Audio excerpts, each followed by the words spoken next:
Saints fans and who-dats from all over the world. It's time for the Bayou Blitz. With your host, Bob Rose.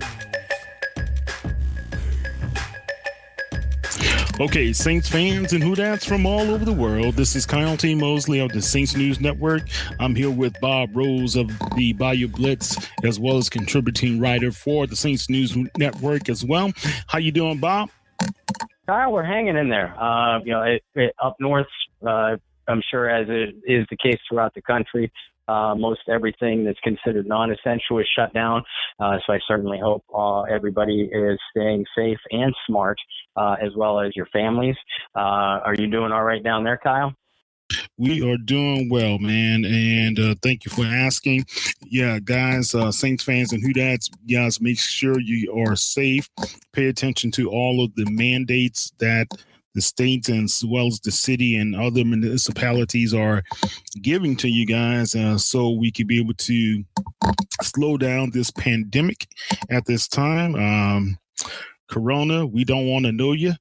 So it's time for you to go, girl. She's like that bad lady gets into, well, I know I'm being sexist, but yeah, it's like the bad lady get into your life. You just don't know how to get rid of her, man. So.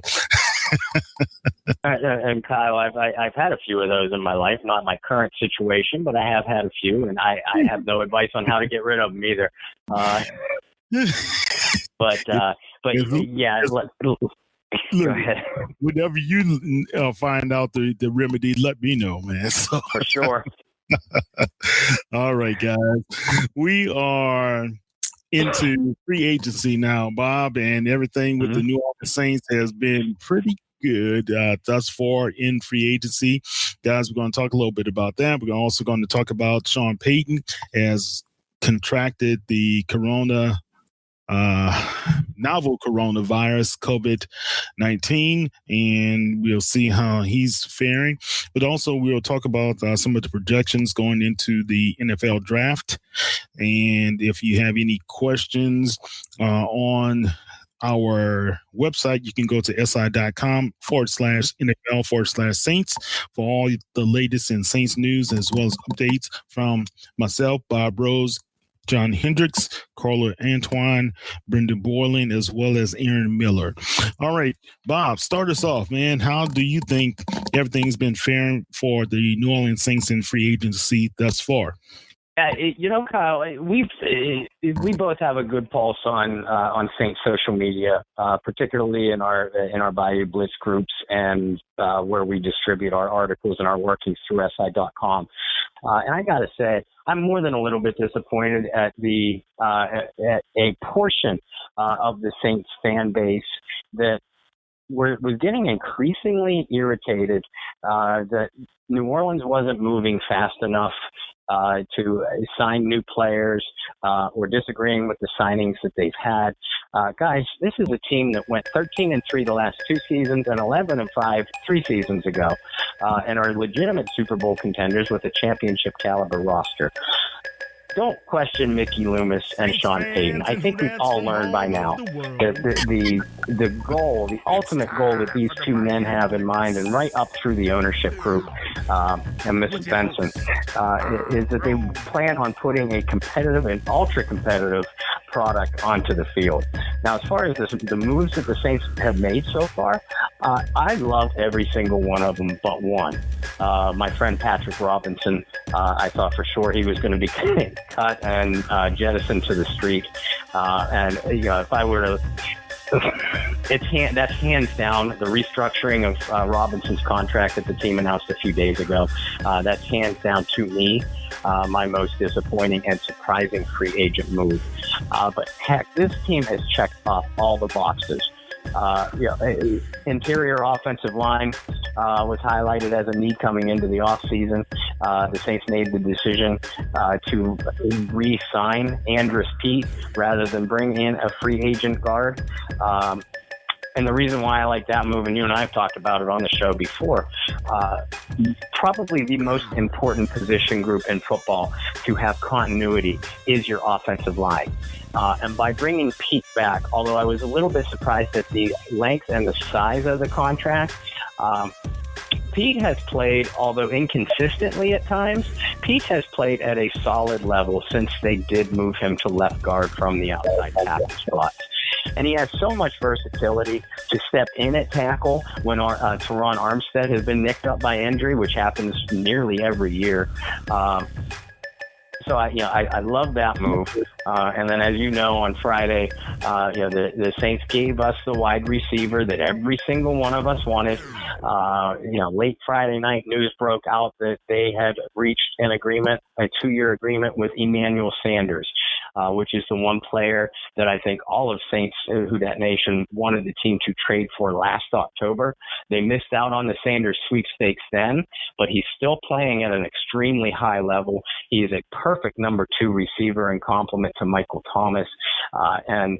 With Pete continuing that continuity along the offensive line and bringing in Sanders to take some of the defensive secondary's focus away from Thomas.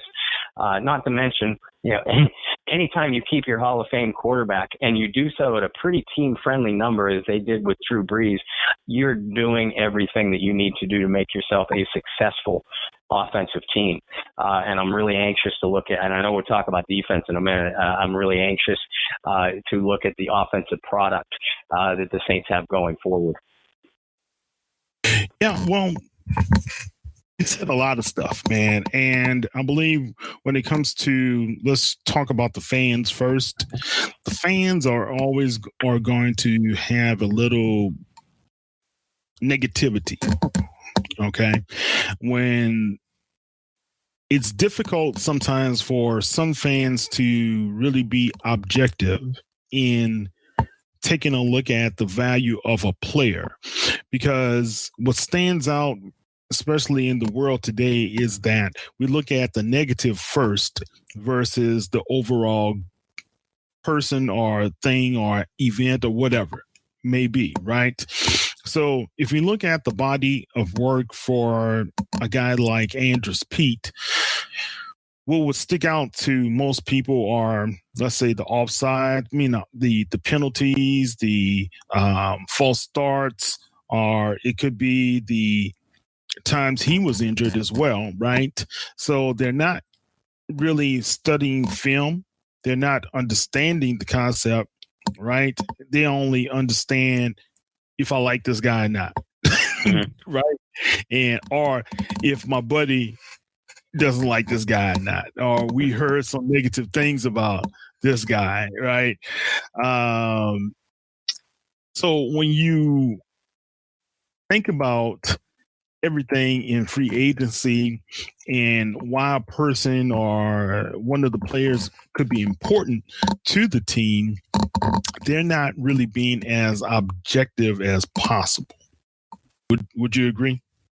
Yeah, I'd absolutely agree.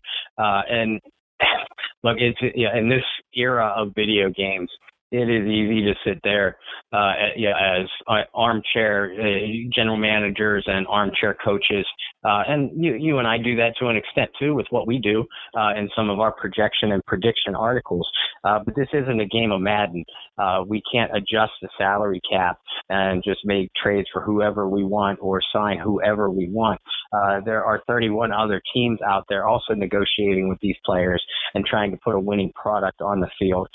So when a player hits free agency, and we've heard our friend, former Saints receiver Quinn Early talk about this kind of thing many times when we've talked to him.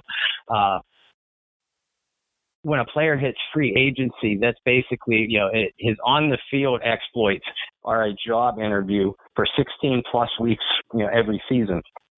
And a lot of these players, they will have their phones or their agents' phones ringing off the hook by multiple suitors.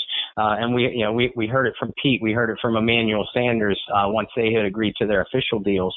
That in Sanders' case, I know his choices came down to the Saints, Cowboys, and I believe Packers, if I'm not mistaken.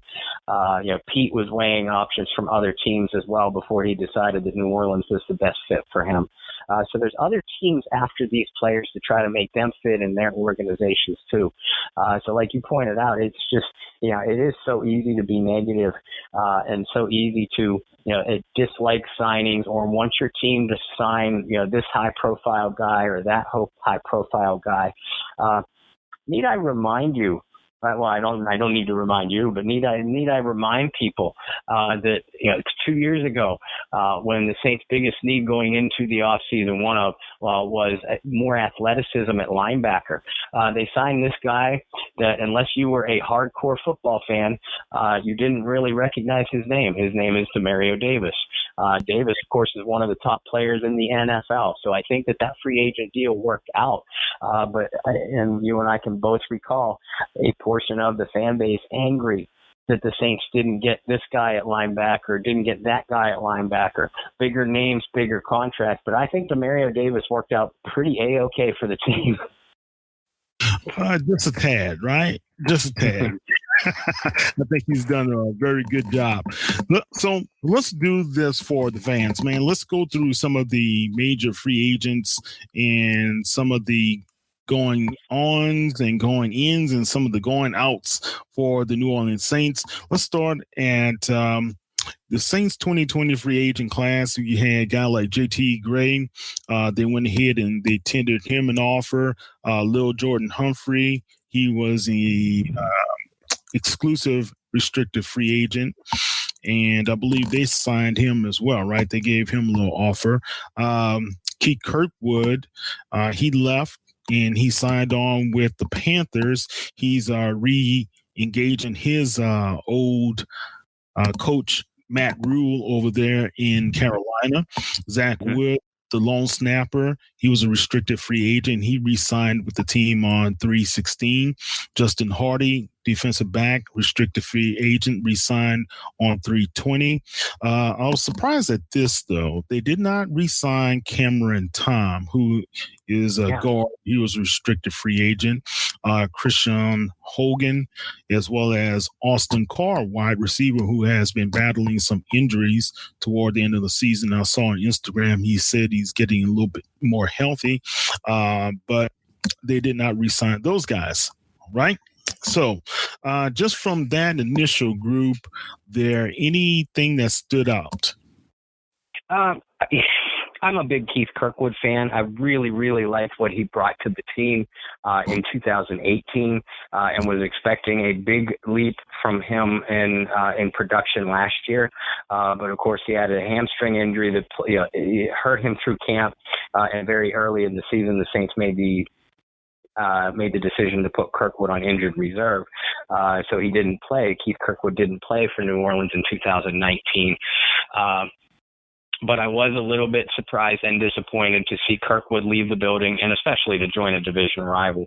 I understand his motivation. Like you pointed out, Matt Rule, the new Carolina coach, was Kirkwood's coach at Temple. So there's certainly familiar stomping grounds there. Plus, Carolina has a legitimate need for at wide receiver. And not that the Saints don't, but I think that we can both agree that New Orleans coming into this offseason was going to retool their receiving core around Michael Thomas anyway. So Kirkwood, although I hate to see him go, I certainly wish that young man the best of luck. He's a great guy with a great backstory. I'm going to be a little bit sorry to see him leave in free agency, or am sorry to see him leave in free agency. The other guys that you mentioned, I was initially surprised that they did not tender an offer to Justin Hardy and JT Gray, but they did move quickly to retain them and re-sign them. Right. So those two guys, big special teams contributors and good depth along that back secondary. So I was happy to see those two guys stick around. Cameron Tom is that kind of guy that just pops up whenever you need him. So if another team doesn't grab him, it wouldn't surprise me at all if New Orleans, if they did not have much activity in the offensive line in the draft, if they did bring Cameron Tom back. But you look at the re-signing of Pete, they do have on their current depth chart, they do have some nice depth there. You obviously have McCoy at center. Pete and Larry Warford as your starting guards. Nick Easton, who did a spectacular job filling in for Pete when Pete was injured last year. And you also have Will Clapp. And we saw at the end of last preseason that final offensive line job, depth job basically came down to a battle between Clapp, and Cameron Tom, and the team liked Will Clapp a little bit better. So I think that's kind of where you stand now. Yeah, definitely. Tom was a interesting guy because he also could play the center position, right? Mm-hmm. And he also was kind of versatile in playing both left as well as right guard. So we'll see if there's any movement for him. I am sad to see Keith Kirkwood go because I believe he had a great potential, but I am concerned because I think going to the Panthers, he still is going to be buried deep on the charts for those guys, So we'll see. That may give more opportunities for the young man that we thought so very highly of in training camp, Mr. Emmanuel Butler. That may give him an opportunity to kind of step up.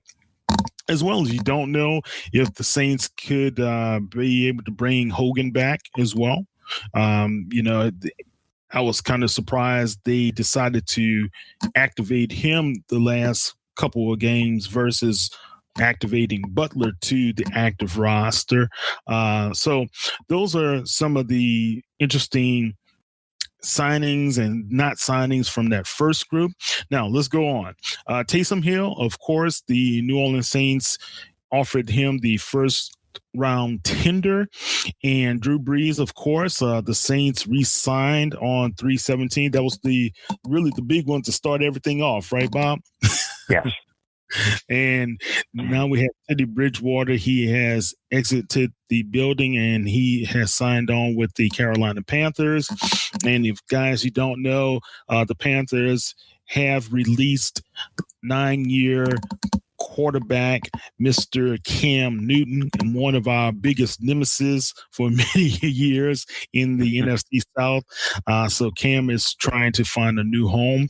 And A.J. Klein as well as Eli Apple are off finding new homes, where the Klein signing was with the Bills and Apple signed with the Raiders. Now, from that group, any big surprises, any thoughts, takeaways there, Bob? As far as surprises, not really. I think we all knew that, especially once Brees had announced officially that he was going to return for the 2020 season, we knew it was going to be in a New Orleans Saints uniform, and thus we knew, despite many of us hoping for otherwise, we knew that Teddy Bridgewater would sign somewhere else. I like his fit in Carolina and Matt Rule's offense, at least the Matt Rule offense that I saw at Temple and Baylor. I think that Bridgewater is a good fit for that. I'm not necessarily excited about seeing him twice a year play in the New Orleans Saints. But heck, if the Saints, defense does their job, there'll be no worries. Not surprised to see A.J. Klein either go. I was hoping that the Saints would find a way to keep him. I like what Klein has done for the linebacking core. Very underrated performer during his 3 years with New Orleans. But Klein joins his former defensive coordinator when he was with the Carolina Panthers, Sean McDermott, the head coach in Buffalo. So I think Klein will be a good fit for that, really young and improved defense that Buffalo has. Eli Apple, I was personally holding out hope that he would end up back with the Saints, because even though New Orleans did a fabulous job in picking up the fifth-year option for Marshawn Lattimore and reworking the contract of Janoris Jenkins, in my opinion, the Saints are still extremely thin at cornerback behind Jenkins and Lattimore, and I thought Apple would be a nice third cornerback. We've seen him do good things in New Orleans, but he really, really struggled with his confidence, and I think an injury down the stretch last year affected his play as well. We certainly wish all those guys good luck, for their upcoming seasons, unless they're playing the New Orleans Saints, of course. But yeah, those free agent defections really didn't surprise me. I was initially surprised. I'll admit that the New Orleans threw a first-round tender onto Taysom Hill. I expected it to be a second, but I also think that was a little bit of a fish hook thrown out by Coach Sean Payton, especially with what he said about Taysom Hill's potential ability as a quarterback coming into the offseason. I think the Saints wanted to see if any other team was buying into that. And frankly, Kyle, I believe that if a team would have offered Taysom Hill quarterback type of money to leave as a free agent, the Saints probably wouldn't have matched, but it would have been a win-win in New Orleans' eyes because they then would have received a first-round draft choice. Instead, it looks like that we're going to get more of Taysom Hill, not only for 2020, but I expect a longer-term contract to be negotiated at some point. The only question would be, and this is another topic for another day, is Taysom's future with New Orleans going to be a quarterback or the jack-of-all-trades offensive weapon that we've seen him be so successful at the last 2 years? Yeah, well, here are my thoughts. And it's still plausible. We still have the NFL draft ahead of us, right? You still have Bill Belichick, who needs a quarterback, and he was coveting the skill set of Taysom Hill, right? So I don't think it's totally out of the question that Belichick could make a move. I don't really know if the Patriots buy into the rebuild type of scenario for that ball club, as well as how Belichick views himself as a coach. I believe that with this Tom Brady saga, the way it occurred, maybe one of those guys played themselves a little bit over the top, and it could be Belichick, right? But I think a lot of egos went into that decision as well, right? But that's another show. I really think if you look at the whole landscape of the National Football League at this time, only makes sense from my perspective that Cam Newton goes down to Florida, goes to the Miami Dolphins. Okay. I don't see anywhere else it's really an open field for him. So unless the Dolphins decide, well, we're totally in rebuild mode ourselves, we have 3 number 1 picks in this draft. Maybe their thing is to be able to get a quarterback and kind of build a team around them from there. But, if the only place I can see Taysom going right now is the New England Patriots. Now, with all that being said, man, I don't know if it really means a lot for the Saints right now to the first round tender keeps a guy in the building who is critical for you to be able to be an offensive threat still, right? Think about it. Now you have Alvin Kamara, Michael Thomas, Emmanuel Sanders. If you add Taysom Hill to contend with, let's say, all of those guys on the field at the same time, who do you stick? Who do you cover as a defensive player? And that's going to be to the New Orleans Saints' advantage. Same thing's happening in Carolina, to be honest with you. Think about the talent they have brought in as well. With Christian McCaffrey and the other guys, who do you really cover? And I think in this league, it's going to be important to be able to have as many weapons as possible. So I think Taysom's value is not really from a quarterbacking standpoint more than, I know Coach Payton said in an interview just recently that it is that he's going to be the number 2 quarterback for the team, but his value is still to be an all-purpose guy, and I think that's why we will possibly see a veteran signing coming up for the Saints to be able to have some insurance just in case. Let's say Taysom gets nicked here or there or whatever, but we should see somebody as a veteran signing. That's why I was so eager after covering the XFL game with the Houston Roughnecks and the Seattle Dragons, that after watching PJ Walker up close, I thought he would have been perfect for the Saints to have Taysom right behind Drew.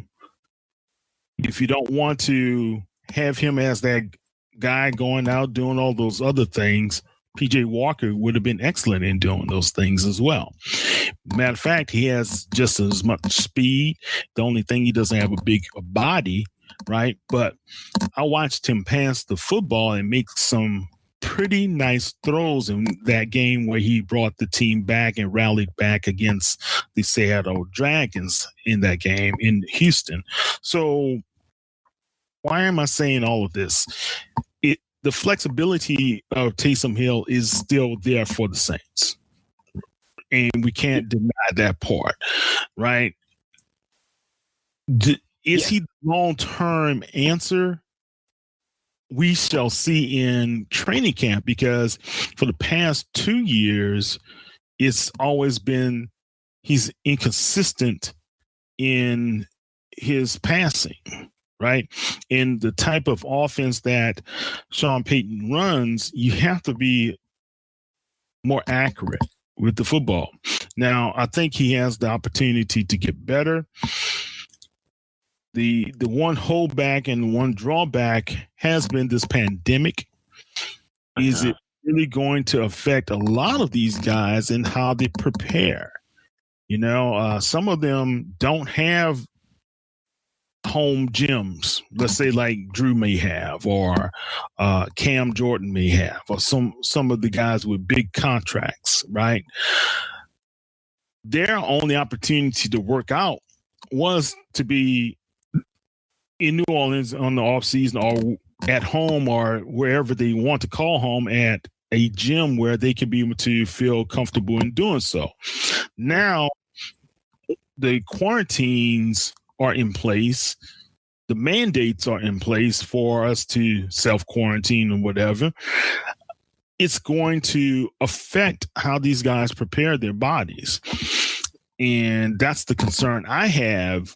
If we're able to reconvene and get a hold on what's happening with COVID-19, that are we going to see in 2020 more injuries, slow starts to the season? Might be another thing to pay attention to, Bob.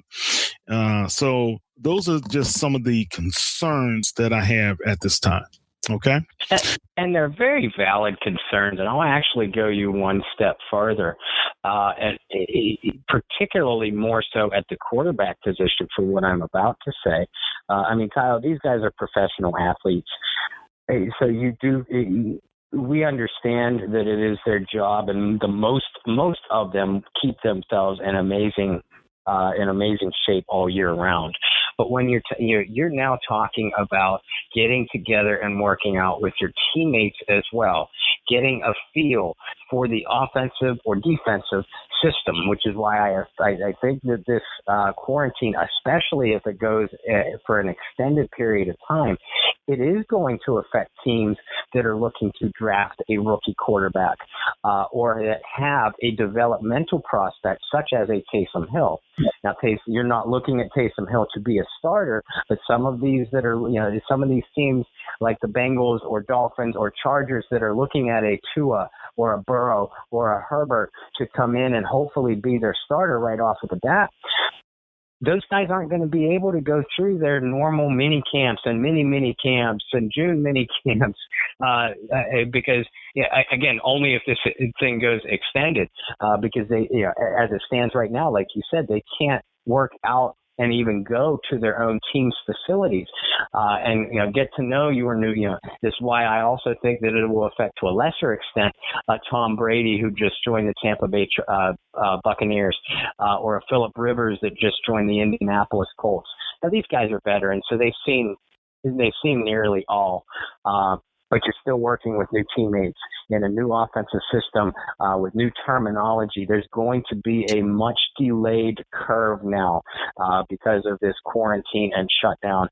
But it's also the kind of thing that, like you said, the last two preseasons, we've seen a lot of inconsistencies from Taysom Hill at quarterback.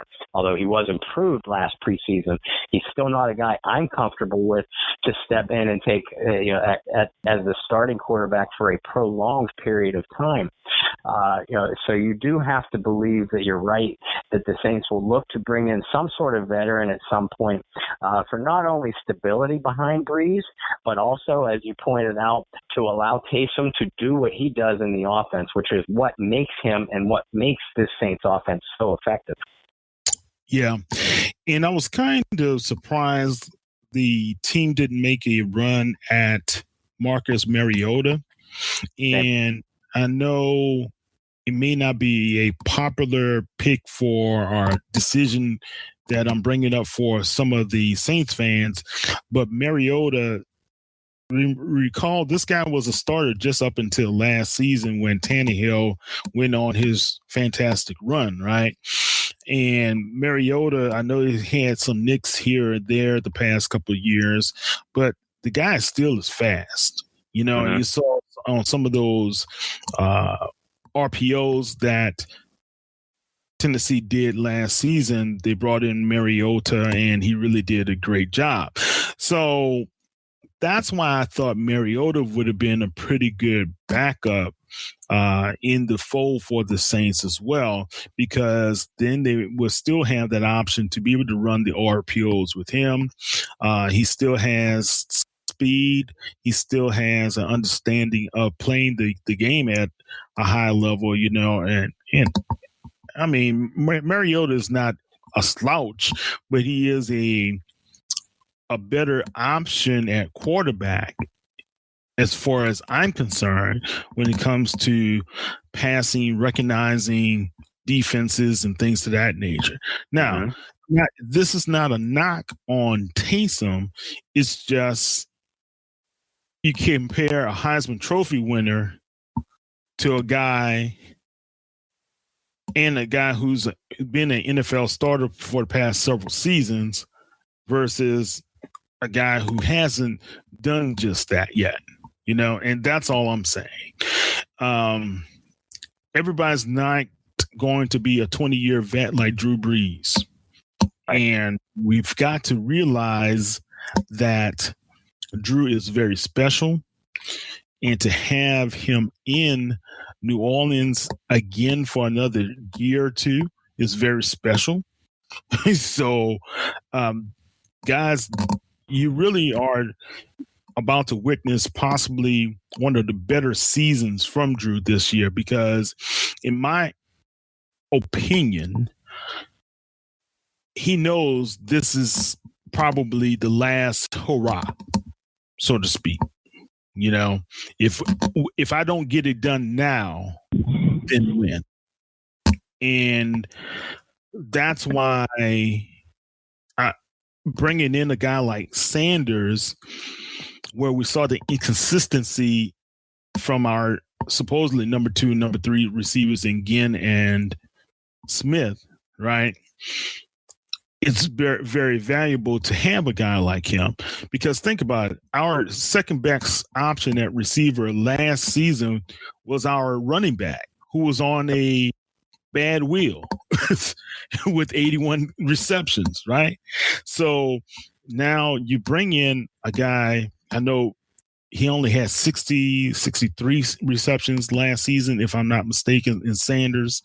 Yeah. But that still spells relief from Michael Thomas, who had 149. Think about that. That's a huge transparency, where Michael Thomas is at 149 and other best wide receiver Ted Ginn on our team only had 30 something. Yep. Huge disparity. So when people wanted to know why bring in Sanders, you have a guy who is a great route runner. He understands and feels the game. Guys, all you have to do is point to that San Francisco Saints game. You can see it right there. He bailed out Jimmy Garoppolo several times. Mm-hmm. He has the ability to be able to understand where to go, how to be able to manipulate his cornerback to gain separation. Those are the things that we're missing in our passing attack from our number 2, number 3 receivers. Now, what also he could do, and this is the thing that people kind of miss with the Malcolm Jenkins thing, and we're going to talk about Malcolm, is the seniority and understand and feel for the game. Remember, Sanders played with who? Peyton who? Peyton Manning, right? PFM, Peyton Manning. Yes. So then he comes and plays with who? Drew Brees, right? And thank you, Grandmama. And Grandmama told him, you need to go play with Drew Brees. So he listened to her. He's playing with Drew Brees now, right? Look, who gives you the best chance to win? Those are the elements that younger players kind of miss. I don't think. Okay. How do I say this politically correct, Bob? Michael Thomas has how many years experience? 4? Yeah. Ted Ginn had, what is it, 8, 9 I years? thought 11 or 12. Okay. All right. I'm giving him less, right? Then you had Traquan, Kirkwood, Butler, and the host of other guys. Who was the real veteran presence in that room with CJ?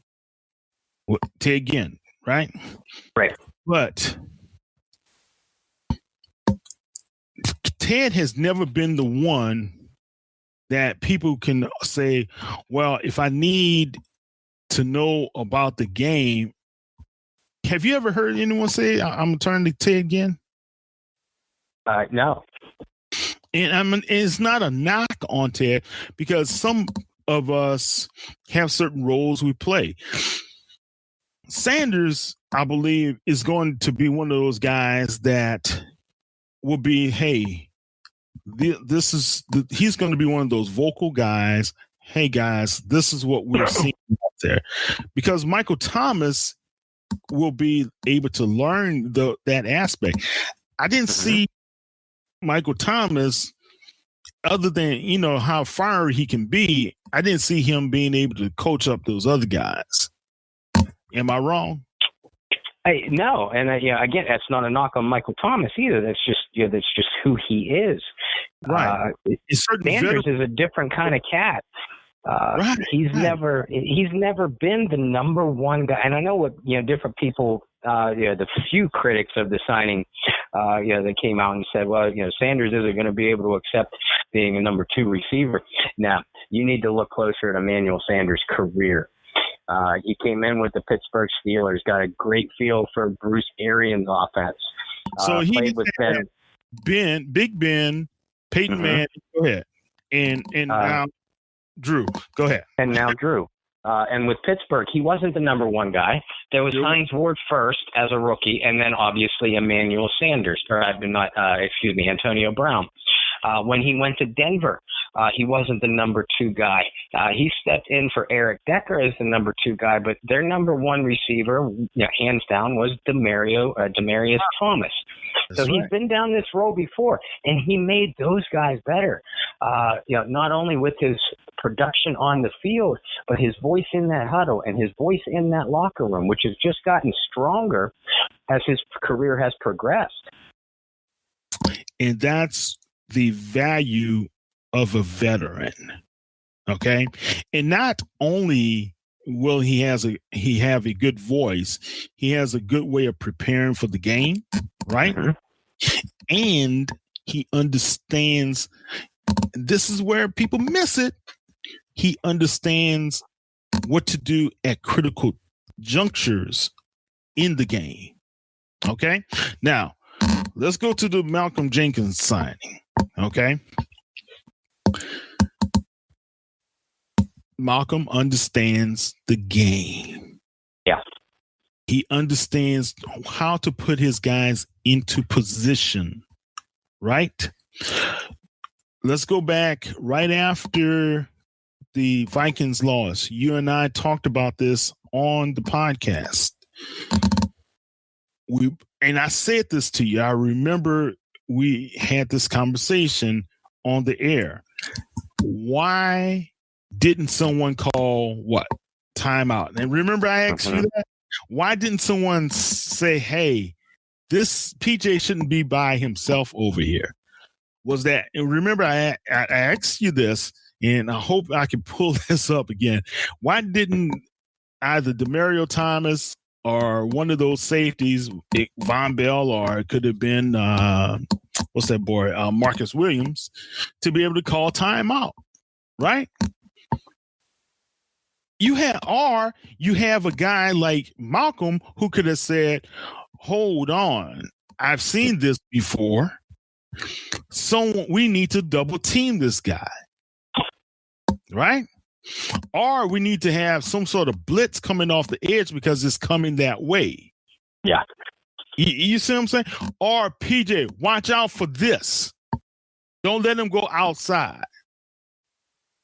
Right? You have a better chance of holding him inside or something.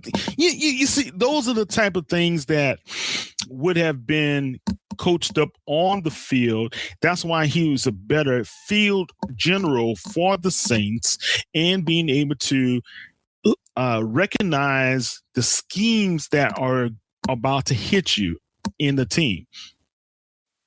And those guys respond, right? So those are the things that having a guy like Sanders and having a guy like Jenkins make them very important. Now, I heard some guys say, well, what if they get injured? Okay. You still have a voice. Yeah. Right? And I think that's what's been missing from a defensive standpoint in that defensive secondary. Marshawn only has 3 years. Marcus only has 3 years as well. Was 3 or 2 years, whatever, 3 years himself, right? Von had 4 years, right? Was it 4 or 5? Yeah. So 4. He had 4. So therefore, you look at Von Bell versus Malcolm Jenkins. Now they made the offer to Von. They wanted to keep him in the fold. Von overplayed his cards, just like what happened to Mark Ingram last year. Overplayed his card. Thought he was going to get a huge contract, couldn't get it from the Saints. Then his agents decided they were going to try to go to Carolina. Carolina didn't like it. Now, then he finally signs with the Bengals. The Bengals or the Saints? Who do you want to play for, really?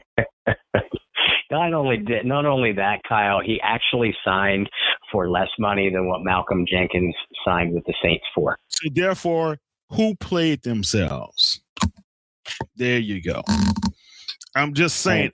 I saw it. When our source told us they want to re-sign Bell, then the source said it wasn't going to get done. And now we know why it wasn't going to get done. Yep. Money. And no disrespect to those guys. Look, I understand you're playing one of the most competitive and difficult games in all of life to be a National Football League player, right? You want to get paid. But why do you really play this football game, Bob? I would hope it's for love of the game, love of your teammates, and pursuit of a championship. That's really why number 9 came back. That's really why guy in who left New England and went down to the Bucks. The Bucks gave him a better opportunity to win. It wasn't the Bears. It wasn't the Raiders. It wasn't whomever other myriad of other teams. Colts probably gave him a good chance, an opportunity, but he must not have felt comfortable, right? So I'm just saying, man, you got to put things in perspective. You don't want to work out, beat yourself up, don't sleep, get nicked up, injured, don't spend time with your family for months and months and months and months to only go to a playoffs and get exited out in a crazy fashion time and time again, right? But you also don't want to do it and go to a team that you already know on paper is not competitive. And I hated to see him go to the Bengals. I'll be honest with you. Yeah, I hate to see that. I don't think they're going to be competitive for another few years, even if they get Joe Burrow this season. No, you're right. I mean, they are in complete rebuilding mode. But as far as what you were saying about Malcolm Jenkins, or what people were saying about the potential injuries to Sanders or Jenkins, look, you could say that about every single player on every single roster throughout the NFL. Sanders has been pretty durable. I think he went down with an Achilles injury 2 or 3 years ago with Denver. Other than that, he's been a stable presence in the lineup. Malcolm Jenkins has not missed a game in 3 years with the Philadelphia Eagles. And as far as the leadership and the on the field presence, and on the field coach type of player, the Eagles have been ravaged by injury at cornerback for each of the last 3 years. Yet they were a playoff team in all 3 of those years, winning the Super Bowl in one of them. Because of Malcolm Jenkins' play and recognition on that back end. He kept that secondary together. He kept them playing at a reasonably high level, even when they were down to their number 4 and 5 cornerbacks. Folks, go back and look at the playoff game between, the Saints and the Eagles, the divisional playoff game 2 years ago. Yeah, Michael Thomas had a day, but he has a day against a lot better cornerbacks for sure. But you look at how the Eagles got to that point in the season. It was because of Malcolm Jenkins' play on that back end. I agree with you. He's going to make Marcus Williams a better player, a smarter player. He's going to make Marshawn Lattimore a smarter player. I hated to see Von Bell go. I was a big Von Bell fan. But I think, even though Vaughn has the athleticism advantage at this point in their career, and certainly age on his side, I think that Jenkins was the right signing for the New Orleans Saints defense now. Look, not only that, man, I'm going to tell you, when you look at how Chauncey Gordon-Johnson is going to benefit from a guy like Jenkins, that's what you really got.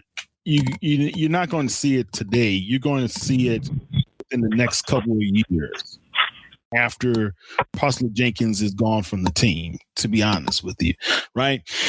Think about this. Jenkins played out his contract with the Saints. Saints decided not to offer him a contract and let him test the market. Went over to Philadelphia, got another ring. Sean Payton got sick of seeing that happen, right? And Jenkins was right in his prime. He missed the prime of Jenkins. He would not have had to get a Kenny Vaccaro. He would not have had to get a Marcus Williams or someone like that. He would not have had to be able to get those guys that we have been shipping in and shipping out. Right? Kurt Coleman, those type of guys. We would have had a mainstay. he and Roman Harper kind of grew up, learned, failed, made mistakes, and that the only way you grow as a veteran is to learn from those mistakes. And you saw that in Jenkins in his career. Okay. So I think that's a great pickup for the Saints. Let's kind of go on from there. We can talk about this for a long time, really, but let's kind of go on.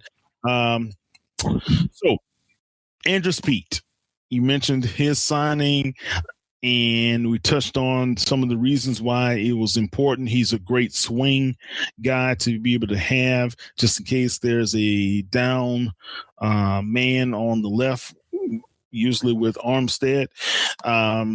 Now, don't get me wrong. Armstead is a premier top-tier left tackle in this whole league, bar none.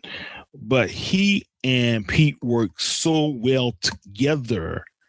Yep. On that left side, it would have been a mistake, I believe, if you're trying to pursue a Super Bowl to be able to bring in another talent at this time.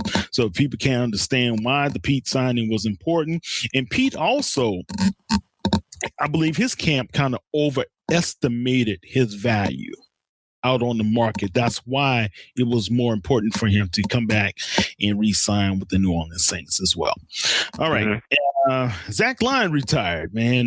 That was kind of an interesting retirement, understand, because of the injuries, why he did it. So good for him.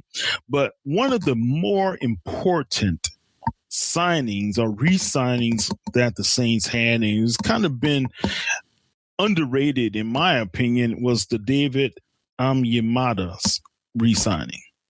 Okay, what are your thoughts there? Couldn't agree more. I was hoping you would get to him. First and foremost, it surprised me when you and I were kind of doing our free agent projections over the first few weeks after the season ended. I don't think either one of us expected Onyemata to be back. And the reason was because of his talent and the depth that the Saints had at the defensive tackle position. I think you and I both thought, I know I did, that the Saints would choose to spend that money elsewhere. And the Onyemata re-signing happened very early on in free agency too. And a pretty reasonable deal. I think it's for 3. I know the contract is for 3 years, but I think it totals about $27 million. What that does, the New Orleans Saints over the last 3 years really, when they beat people, it's because that they dominate the point of attack on both the offensive line, Andrew Speed, re-signing, and the defensive line, where we obviously know that they have Cam Jordan, Sheldon Rankins, brought in Malcolm Brown last year and had a great season from undrafted rookie Shai Tuttle. But David Onyemata was a big part of that that defensive line. He has improved in each of his 4 years in the league and became quickly more than just a situational pass rusher from the inside. He's become a solid run defender and basically the kind of guy that you can leave on the field in every down. Now, the Saints don't have to because of the depth that they have at tackle.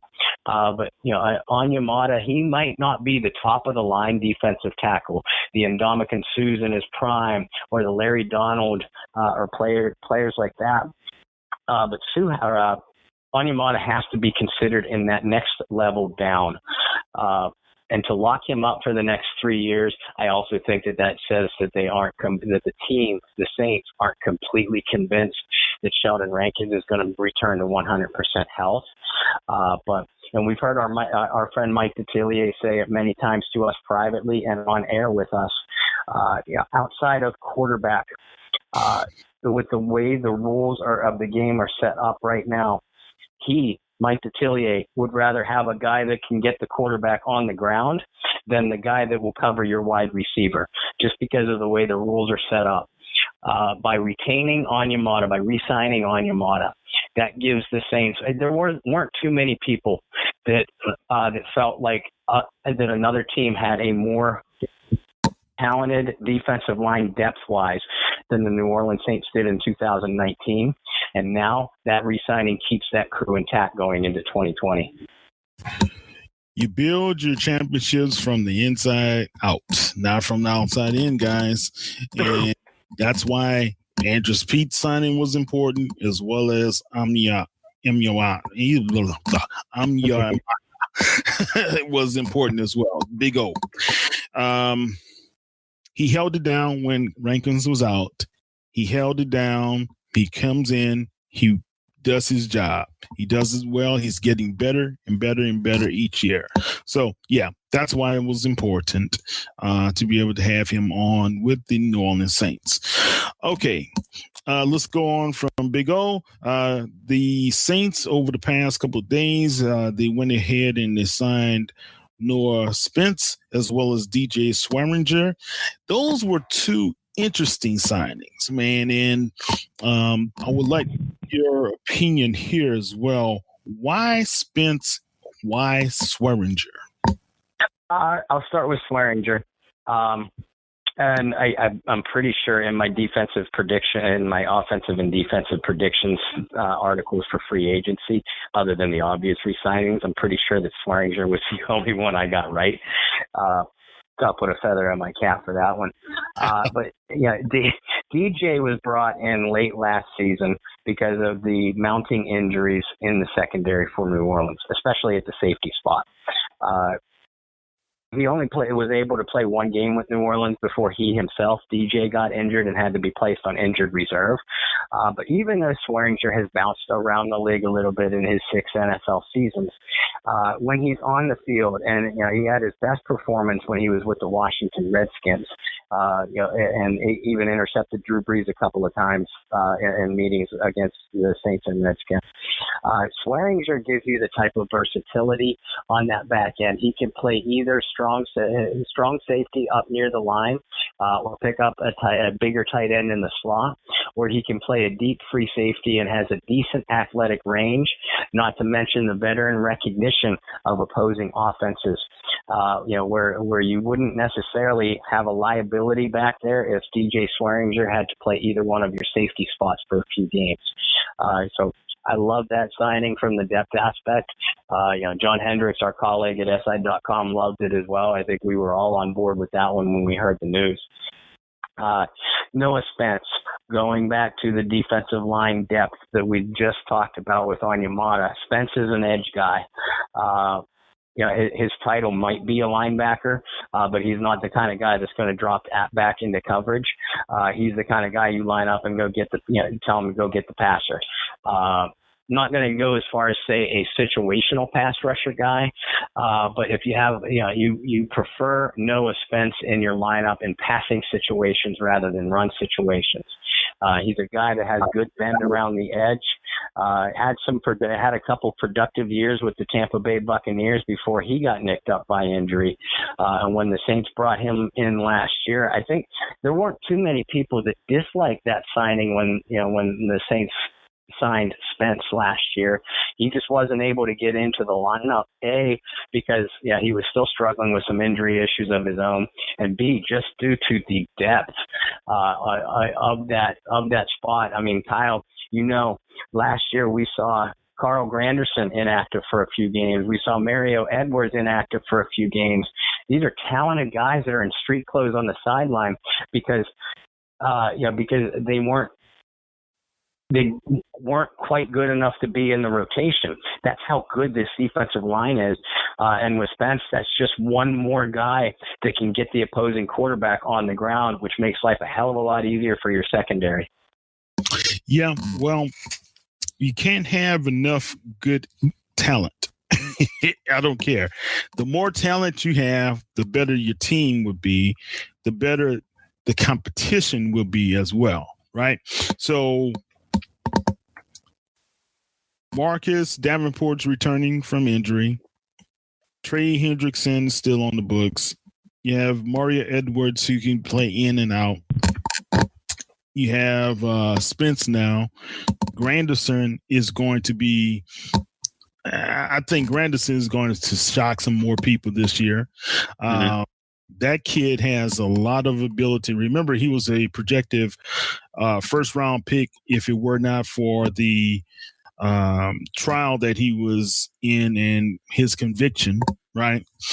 But I think you have some great talent right now to deal with. And you may be able to bring somebody in from the street to compete during camp time if camps are available, right? So you're going to have enough defensive end talent as well as defensive line talent across the board that you should be pretty happy with if I was Sean Payton as well as those guys on the defensive side of the ball. I think Dennis Allen is pretty happy as well to see how the defense has shaped out this offseason, right? All right. So I think all in all, the Saints have done a really good job with their own free agents. We were able to sign some guys off the other rosters, fullback who's going to take over for Zach Line. That will be Michael Burton. Any words, anything you can give the fans on him? Burton actually has some experience in the Saints system. He was with them for a little bit in 2018, and Burton said it himself. It was one, the culture around the New Orleans Saints is one of the things that attracted him to come back. And he went on record as saying he felt bad. He was excited to see what he could do in this Sean Payton offense before he got hurt in 2018. Look, he's a typical Sean Payton fullback. Big, burly, hard-nosed guy. He's gonna block, but he's also gonna be a danger in some goal line and short yardage situations by slipping out into the flat. We saw Zach Line has some success with that. John Kuhn before that. Goes all the way back to Jed Collins and Mike Carney at halfback fullback rather. In the Sean Payton, Drew Brees offense. So Burton's probably only going to get 12 to 15 snaps a game, maybe 5 carries the whole season. But he's one of those guys. He's your lunch pail and hard hat guys. Those are the kind of guys that Alvin Kamara and Latavius Murray quickly become best friends with, because if they're on the same page with their fullback, that gives those two gentlemen additional cutback lanes and only helps them get to the second level. I think Michael Burton is an underrated signing, and I did expect the Saints to bring in a fullback in free agency to replace Line. Yeah, Line is going to be missed, bottom line, and but I feel comfortable after you said it, since Burton has been a part of the program, understands some of the nuances of the offense already, that it should be pretty seamless for him to be able to fill in. Now, interesting signing. The Saints signed their first XFL player, Dietrich Nichols. Matter of fact, hopefully we can have Dietrich as a guest on the Bayou Blitz. His representatives and I connected, so hopefully we can be able to get him on pretty soon. I saw him play that game in Houston. He led the XFL with 3 interceptions in their shortened season, but he brings a lot of good swag to the position. When I sat in on the media conference call with he as well as Noah Spence, both of those guys, as well as what you just said with a couple other players who have signed with the Saints, it's about the culture, and the culture had them very interested in wanting to become a part of the Saints program, because Nichols had other offers from other teams, but he decided to be able to take his talents to New Orleans. So that's very important. Now, I'm going to say this, man. I like how he plays, but the Saints also should have considered another guy that played for the Roughnecks, man. And James Butler at running back, that he's a bruising type of guy, man. So if I don't think he is signed with anyone yet, if anyone in the Saints organization can get some film on him, go ahead and try to look at his talents, man, and what he's been able to bring to the Roughnecks, I mean, I think he scored 7 or 8 touchdowns in that shortened season. So he's somebody that they should have taken a look at as well, because we do need to consider. I know Dwayne Washington is a great special teamer for the Saints, but let's say if something happens with DeMar, to Murray or to Kamara again, we need to have somebody to fill in at running back, and we just don't want to keep getting our pants down, right? If something happens to these guys, because injuries do happen in this league. So that was one of the signings that I thought was pretty interesting, and I really did like it. All right. Any thoughts before we kind of shut this down? And I think all in all, I like what we have done thus far. I believe PJ Williams is still out on the market. And I'm That's sorry. Yeah, Washington is I guess he's an unrestricted free agent. So yes, that's probably why he hasn't come back. So that's even added reason why, hey, guys, go get James Butler from the XFL. So now let's talk a little bit about this, Bob. And we haven't really gone deep into this. And I guess this is kind of a two-parter where we could possibly finish this next podcast. The NFL first round pick for the Saints. The Saints, and I discussed this with Mike Detillier. The Saints now have options since they signed Sanders at wide receiver. Mm-hmm. So when you look at the linebacking core, which now we have a true need with AJ Klein going off to the Bills. And I know Stephon Anthony, our former first-round guy, he's an unrestricted free agent. I'm not sure the team is going to bring him back. I know he played mostly on special teams for the Saints. Manti Te'o as well, he's unrestricted. But really the only two guys now, we have Demario Davis, and we have Alonzo, and we have Thor, right? So, as a loanee. So, what do we do? I think when you look at some of the talent in the draft, that kid from Oklahoma looks really good, as well as you have Patrick Queen from LSU that looks really good. Some people say we should go quarterback. I don't think the Saints are going to go quarterback at number 1 unless Jordan Love inexplicably falls down to the 24 slot. Or do you believe the Saints will have the option to kind of fall back out of that number 24, gain some draft picks because we don't have a second rounder, right? And pick up some draft picks from a team, let's say, who does have a bounty of draft picks that they could be able to liquidate to jump back into the first round. And like you said, like Mike said to us earlier in our staff chatting, the signing of Sanders does give this team the luxury of having options at that first round pick. Of the options that you just threw out there, I personally hope that the Saints trade back a little bit, maybe from number 24 into very early into the second round, hopefully picking up another second round or third round pick and probably a first or second round pick next year.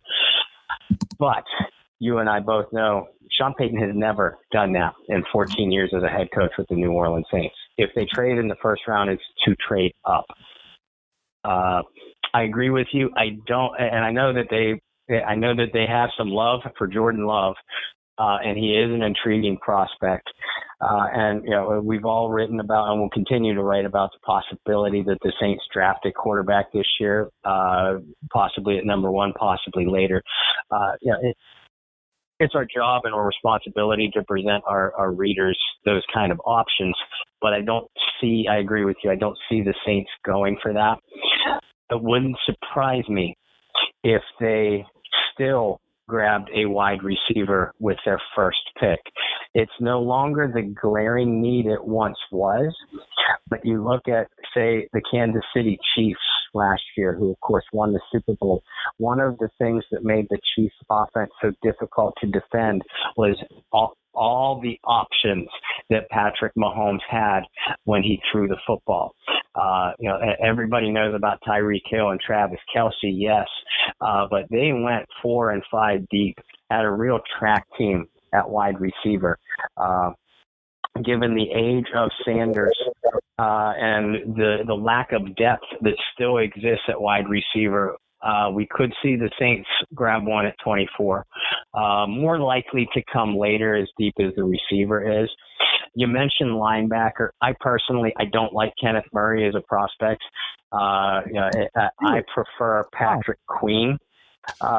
Kenneth Murray has, in what I've seen from him at Oklahoma, and we've been so concentrated on free agent work up to this point that not a lot of us have broken down a lot of film on draft prospects.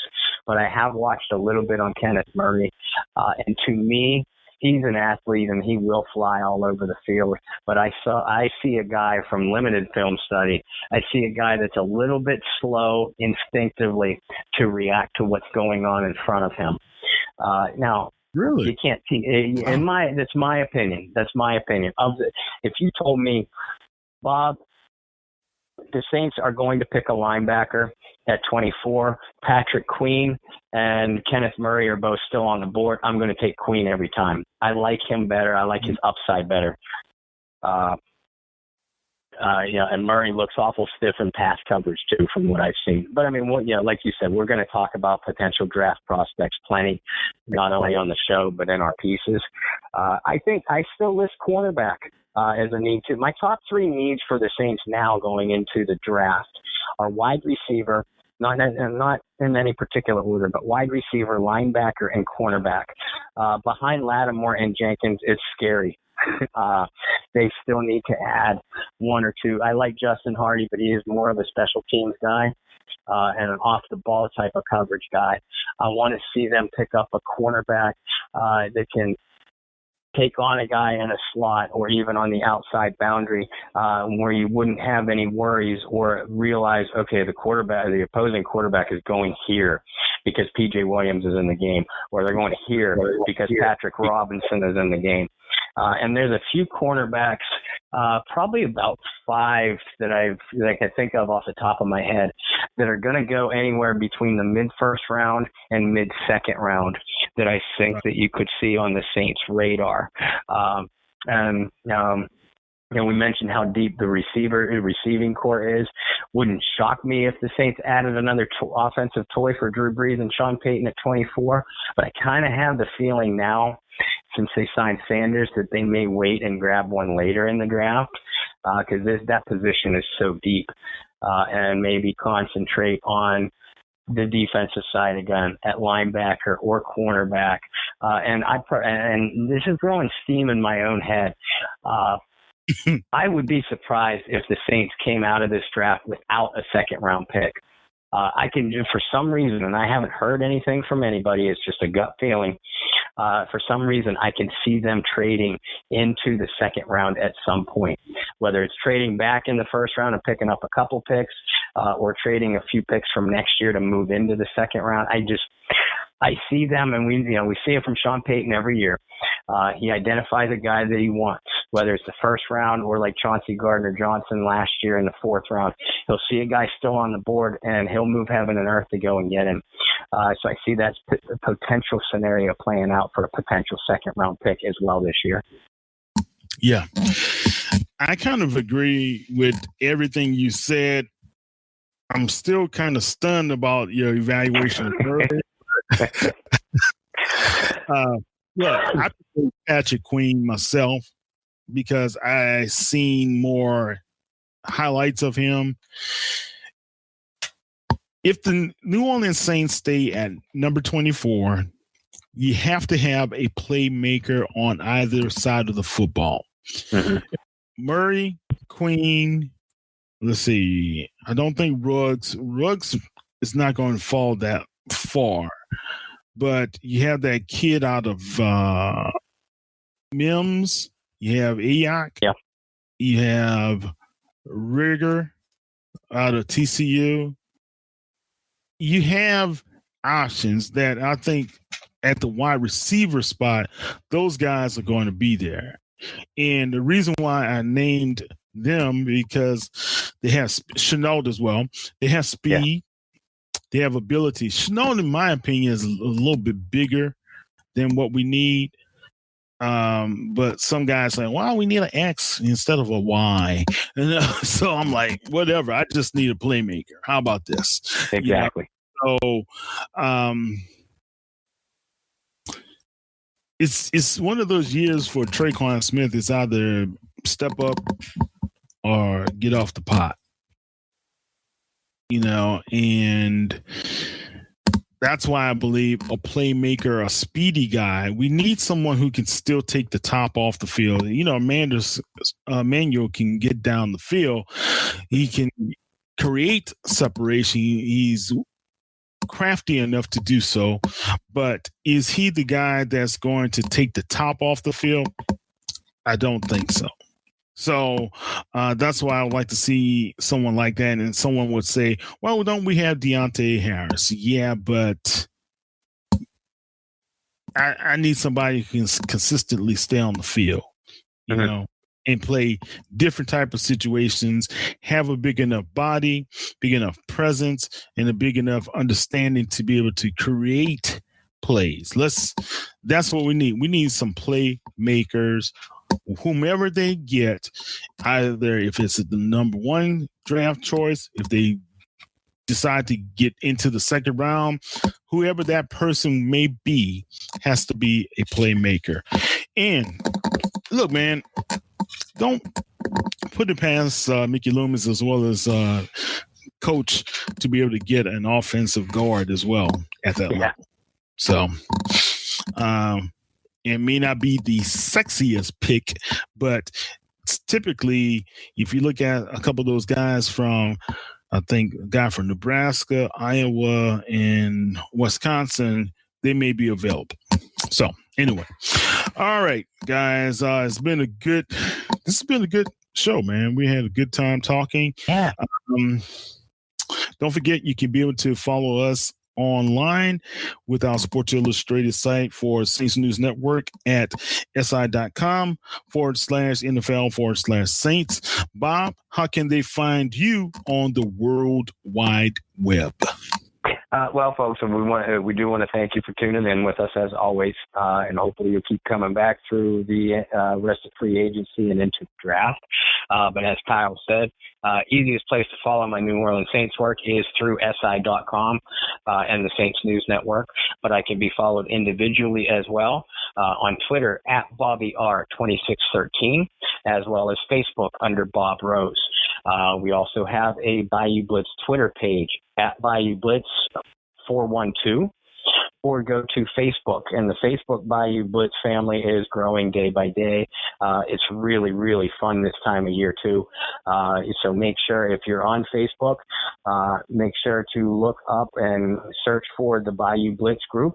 And we would love to have you involved in our family. It's a really interactive group, full of great people, knowledgeable people, and we all share information with each other too. A lot of times Kyle and I break our si.com stories first on there before we distribute it through the rest of social media. So if you're already a member of the Bayou Blitz Facebook page, thank you for all the hard work that you're doing for us. If you're not a member, what are you waiting for? We're going to have a couple contests as we get into the spring too, and possibly a couple fun giveaways and a couple fun contests. So be part of the fun, folks. Yeah, definitely. Check us out on Bayou Podcast, Bayou Blitz Podcast online as well. And the Bayou Blitz Twitter is Bayou Blitz or 412, right? Yeah. Okay. All right. Cool.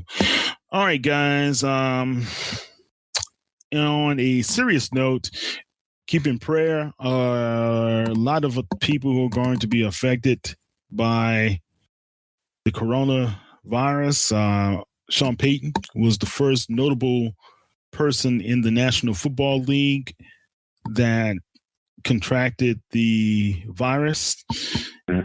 Number of NBA players, other athletes around the world, but people are being affected in the Orleans Parish area. I believe at last count, Orleans Parish compared to some of the counties around America, we're the sixth more. I guess we ranked sixth as far as the number of cases. Number of cases are growing exponentially. So be safe, stay home. If you don't have to get out, stay home. If you don't have to do anything else, read us online. Yeah. We want to hear your comments. Don't forget to follow us. Click follow at the top right. Comment below. Engage with Bob, myself, John, Aaron, Brendan, Carla. Man, just be a part of the squad. This is a great time to engage. You have nothing else to do. If you don't have to work from home, like myself, just go ahead and engage with us on our website. You can follow us online at Twitter, Instagram, as well as Facebook at Saints News. That's at Saints News for each one of those major social media sites. And let's see. There was something else I was going to say. If there's a need that you have to get out, there are some elderly people in your family, make sure that you check on them, make sure that you're able to connect with them and see how they're doing. I know a number of elderly have been getting hit by this virus is very serious. So let's keep up the prayers. Let's keep up the contact.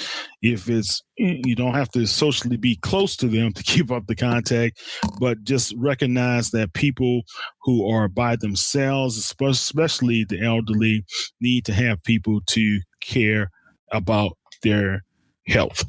All right. This is Kyle T.Mosley of the Saints News Network with Bob Rose of the Bayou Blitz. Bob, have a good evening. You guys, you and your family stay safe as well. Okay? You too, my friend. Thank you. All right. Thank you, guys. Take care. Bye.